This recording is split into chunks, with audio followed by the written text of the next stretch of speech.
US में एक critical minerals की कॉन्फ्रेंस हो रही है इंटरनेशनल, और उस कॉन्फ्रेंस के अंदर जो उसकी कॉन्फ्रेंस की सरबराही है वो मार्क रूबियो कर रहे हैं, अमेरिका के जो वज़ीर ख़ारजा है।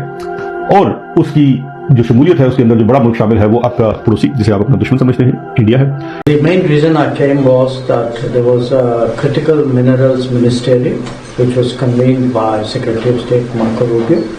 There were a number of countries, I think about 50 odd countries which were here. और पाकिस्तान ने कितने रतन जतन सब कुछ कर दिए ट्रंप सरकार को पुश करने के लिए, उसके बावजूद एंड के अंदर इनाम मिला नरेंद्र मोदी को। मदीना तू क्या बेचने गया था वहां पे सदर ट्रंप को? तू रेयर अर्थ एलिमेंट बेचने गया था जो चाइना ने ऑलरेडी काबू किए हुए हैं।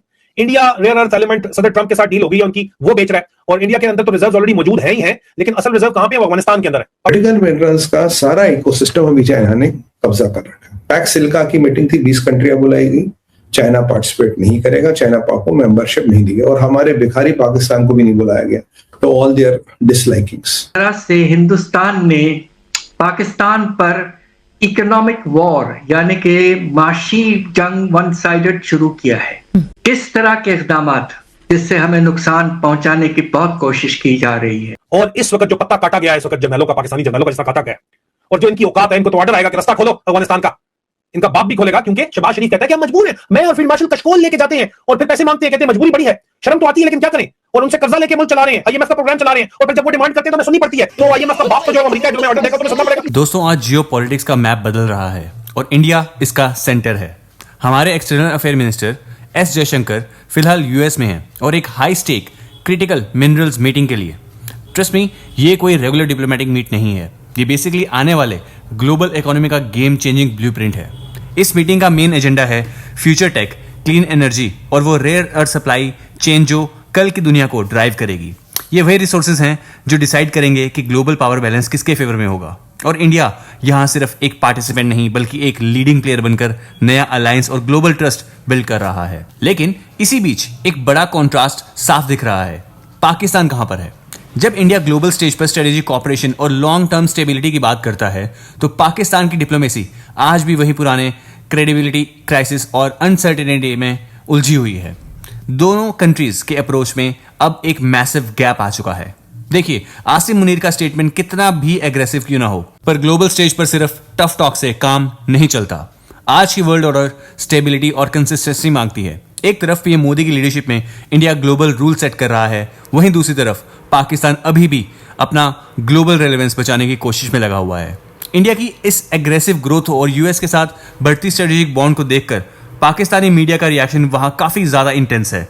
क्या वो इस नई रियलिटी चेक को एक्सेप्ट कर पाएगा या फिर वही घिसा पिटा विक्टिम कार्ड चलाएगा? ये देखना काफी इंटरेस्टिंग होगा।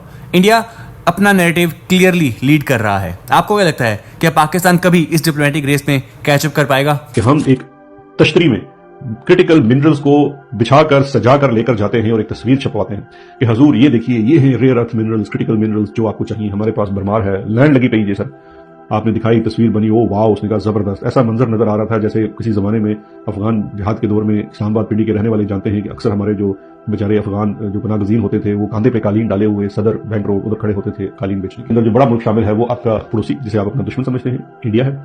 इंडिया की जानिब से उनके वज़ीर ख़ारजा जयशंकर उसमें शिरकत कर रहे हैं और पाकिस्तान से किसी को भी इन्वाइट नहीं किया गया है। पाकिस्तान इस कॉन्फ्रेंस का हिस्सा नहीं है। क्यों नहीं है, उसकी बुनियादी वजह मैं आपको बता देता हूं। दो चीजें हैं। एक तो ये है कि when it comes to international relations, और भारत और इंडिया अमेरिका, ये तमाम चीजें जो स्टेट लेवल पे हैं, जो इंस्टीट्यूशनल हैं, जो देरपा हैं, वो अपनी जगह मौजूद हैं और उनको कोई चीज ने मुतासिर नहीं किया। ये जो रिलेशंस हैं ये मफाद की दोस्तियां हैं, ये मफाद की यारियां हैं। ये इस चीज के ऊपर मबनी होती हैं कि किस मुल्क की रियल स्ट्रेंथ क्या है, उसकी इकोनॉमी की रियल स्ट्रेंथ क्या है, उसकी मार्केट बेस कितनी बड़ी है, वगैरह वगैरह वगैरह। वो ऐसे नहीं होता कि जनाब एक मुल्क है उसको हम पहले दबाते थे, अब उन्होंने जनाब एक नए वहां की रजीम आई है, उन्होंने 4 बंदे हमारे सदर के घर के हायर कर लिए हैं, वो लॉबी कर रहे हैं, आगे रोटी खा के चले जाते हैं। तो इससे आपको क्या लगता है कि वहां पे जो इंस्टीट्यूशनलाइज्ड किस्म के टाइम गेन किस्म, टाइम खर्च करके जो रिलेशंस बनाए गए हैं, आप उनको तब्दील कर लेंगे? इन रियल टर्म्स जहां पे असल कारोबार होता है, असल जहां पे मैटर करता है, वहां पे आज भी भारत आपके साथ बहुत आगे है और अमेरिका का एक स्ट्रेटेजिक पार्टनर है। चाहे वो ट्रेड हो, चाहे वो इंटरनेशनल रिलेशंस के बाकी मामलात हो, इंडिया एक बड़ी इकोनॉमी है, एक बड़ी मार्केट है और एक बड़ा एलाय है इस खित्ते में। क्यों आप एक लम्हे में भूल गए कि इंडिया का रोल कितना क्रिटिकल है, स्पेशली इंडियन ओशन के अंदर? चाइना को लेकर अमेरिका के जो तहफुजात हैं, जो इंस्टीट्यूशनल तहफुजात हैं, जो ट्रंप और किसी और जो बाइडेन उसके ऊपर मबनी नहीं है, वो वहां की स्टैब्लिशमेंट के एक देरपा किस्म की पॉलिसी का हिस्सा है। तो आपको क्यों लगा कि जो उसका एक स्ट्रेटेजिक पार्टनर है उसको वो सिर्फ इसलिए छोड़ देगा कि आपने 4 तैयारी करा दी एक जंग में और आप तारीफ बहुत अच्छी कर लेते हैं ट्रंप की, उसी कम चुके रखे है? नो सर, ऐसे नहीं होता। ये 2 इंडिकेटर्स हैं इस हफ्ते के जो सिर्फ ये बताते हैं कि हम सिर्फ गली बाती कर रहे हैं, हम इश्तिहारात की बरमार कर रहे हैं। अमेरिका को पता है कि आपकी रिजीम इस वक्त किस किस्म की है, उसकी इंटरनल स्ट्रेंथ्स और वीकनेसेस क्या हैं, और आप किस किस्म की लेजिटिमेसी इस वक्त सीख कर रहे हैं अमेरिका सरकार से। ट्रंप को भी पता है, वो आपको एक लिप सर्विस करके उतनी ही लेजिटिमेसी जो है जुबानी कलामी दे रहा है, क्योंकि अमेरिका को यकीन जानिए इस बात से कोई गर्ज नहीं है कि पाकिस्तान को क्या होता है, उसकी अवाम को क्या मिलता है, और वो क्यों करेगा। उसके लिए अपनी तसल्ली बहुत है। पाकिस्तान को तो अपना खुद सोचना चाहिए ना, यहाँ के हुक्मरानों को सोचना चाहिए कि अवाम के लिए क्या अच्छा है और क्या बुरा है। तो यूएस का जो स्ट्रेटेजिक इंटरेस्ट है वो चीजों के ऊपर बेस करता है और रियलिटीज के ऊपर बेस करता है, वो पसंद नापसंद के ऊपर बेस नहीं करता। और ये जो थोड़ी सी आप कह लीजिए ना कंपनी की मशहूरी की चीजें होती हैं, वो उसके लिए अंदर वहां की एस्टैब्लिशमेंट इतना मैटर नहीं करती। आज ट्रंप है, कल नहीं होगा, कल कोई और आ जाएगा, बट इंडिया के ज्यादा उनके साथ स्ट्रेटेजिक रिलेशंस हैं और वो उसी तरह से चल रहे हैं। तो ये मैं समझता हूं कि 2 ऐसी खबरें हैं जो बहुत बड़ा सेटबैक भी है। अब इस पे पाकिस्तान में जाहिर बात है कौन बात कर सकेगा, कौन अपनी जान को बचाएगा। हमने भी अपनी कहते हैं ना कि थोड़ी बहुत इज्जत को सामने रखते हुए जितनी बात आप से अर्ज कर सकते थे वो बस एहतराम अर्ज कर दी है कि हुजूर थोड़ी सी नजर इस तरफ भी देखिए, वो चीज को रियलिस्टिक उसमें देखिए। आपके अपने भी पुराने स्ट्रेटेजिक पार्टनर्स हैं, आप उन स्ट्रेटेजिक पार्टनर्स को जिसमें चाइना सबसे ऊपर है, आप किसी तरीके से भी उतना अनॉय नहीं कर सकते आज ट्रंप की मोहब्बत में कि कल जब आपको वापस उनके पास जाना पड़े तो वो कहें बाहर बैठ जाओ, पहले उस चीज का हिसाब दो जो पिछले 2 साल तुम करते रहे हो। आप सोच रहे होंगे कि मिनरल्स के पीछे इतना शोर क्यों हो रहा है। सिंपल है, बिना लिथियम और कोबाल्ट और निकल के ना तो आपका स्मार्टफोन चलेगा, ना ही टेस्ला की ईवी। चाइना ने सालों से इस सप्लाई चेन पर अपनी मोनोपोली बना रखी है। इंडिया का यूएस के साथ बैठना या ये साफ सिग्नल है कि अब हम चाइना +1 स्ट्रेटजी को सीरियसली इंप्लीमेंट कर रहे हैं। इंडिया अब सिर्फ एक मार्केट नहीं, एक ग्लोबल मैन्युफैक्चरिंग हब बनने की तैयारी कर रहा है। डॉक्टर एस जयशंकर का यूएस विजिट सिर्फ मिनरल्स तक लिमिटेड नहीं है, ये इंडिया की स्ट्रेटेजिक इकोनॉमी का डिस्प्ले है। हम रशिया से ऑयल भी खरीद ले रहे हैं और यूएस के साथ क्रिटिकल टेक में पार्टनरशिप भी बना रहे हैं।